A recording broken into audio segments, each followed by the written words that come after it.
بنایا۔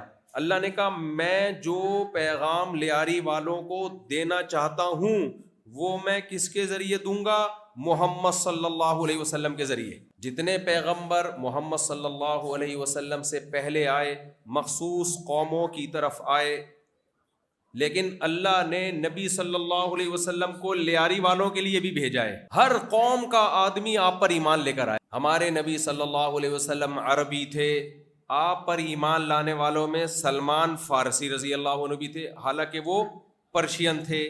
آپ پر ایمان لانے والوں میں حضرت بلال حبشی بھی تھے، تو آپ پر ایمان لانے والے بلال حبشی بھی تھے۔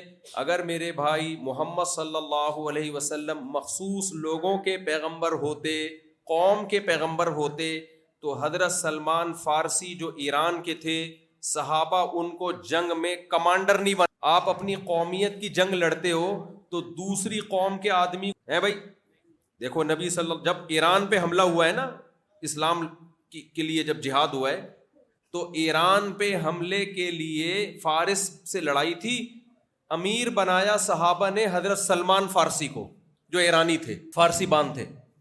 تو حضرت سلمان فارسی نے جتنے فارسی لوگ جن کے خلاف آپ نے لڑنا دعوت دی، فارسی رضی اللہ تعالی عنہ نے کیا دعوت دی؟ یا اہل فارس، اے فارسیو، رجل منکم، میں عربی نہیں ہوں، میں تمہاری قوم کا